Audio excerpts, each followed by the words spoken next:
Buongiorno ragazzi! Do you like pasta? A small bowl of alpaghetti with the familia by the ocean.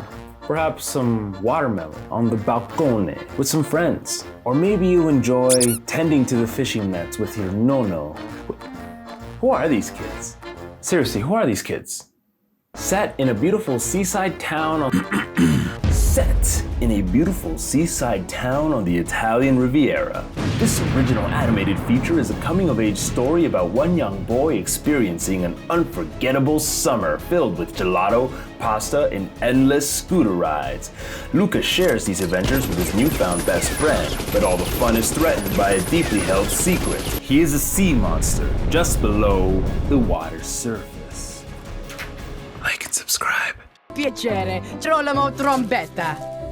It's a human thing. I'm kind of an expert. What does it mean? You know, as I did my research for this video, rewatched Luca a couple times, checked for what the director and cast had to say, perused other reviews on the movie so to expand my ideas on the film while also helping to avoid sounding redundant. I really took issue with what a lot of the reviews had to say. They call the story small, claiming that it doesn't handle the big issues, usually citing Soul or Coco or Inside Out. I'm pretty sure those are Pixar films. Well, okay, let's backtrack a bit. In case you don't know, Luca is about having the bravery to just be yourself.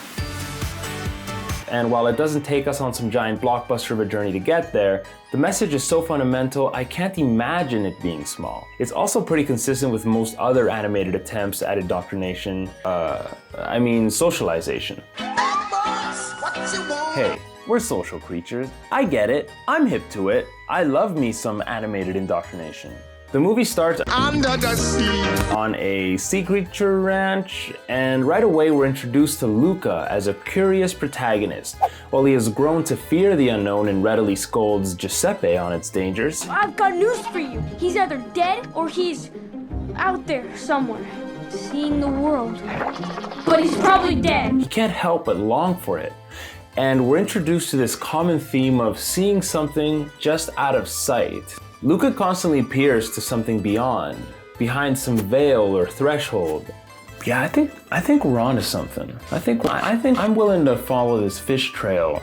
Fish can't lay trails, they don't have feet. The story utilizes dark versus light imagery. After Luca's curiosity earns him the overprotectiveness of his parents, he's threatened with being sent away to the deep with his uncle, to be trapped in the Dark Ages, a period of time inaccurately but typically depicted as a time of intellectual backwardness and fear.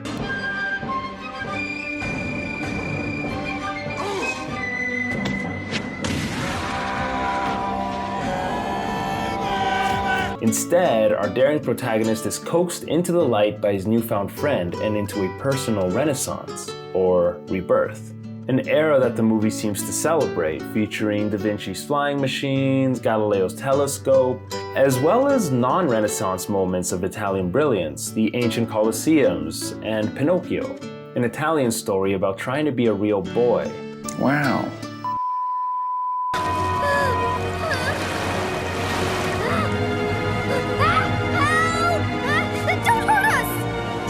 I knew this would happen! Monster! Did you hear that? This way! Luca?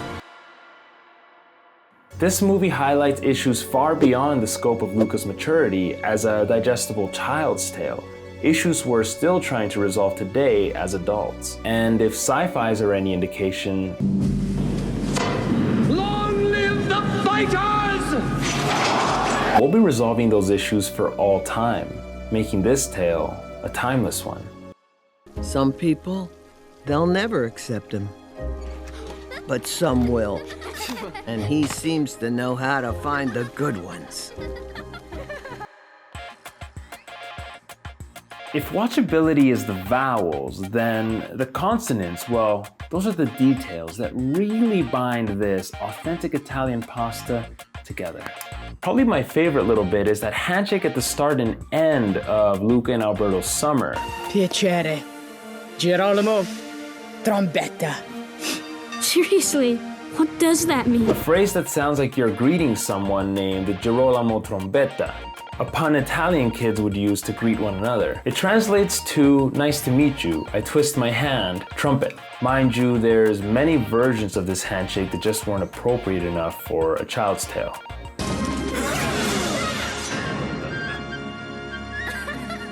So what's the what? This movie oozes watchability.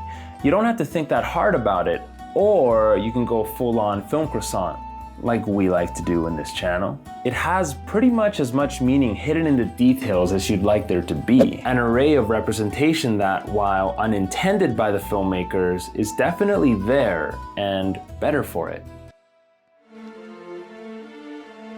You got me off the island, Luca. I'm okay. It's not perfect. The movie's not perfect. Its rules seem to kind of lack consistency based on convenience, and the solution kind of seemed abrupt. I was under the impression that this town hated sea monsters. I thought this was a sea monster hunting town, but apparently it took about 5 minutes to like, oh, that's a sea monster. Oh, you better let him go. They race pretty quick. It all makes sense now. It's about a genuine respect of speed. It's about family. Well, ragazzi, if you made it this far, consider giving us a like and hitting the subscribe button. And to you I say, piacere, girolamo trombetta. Ciao.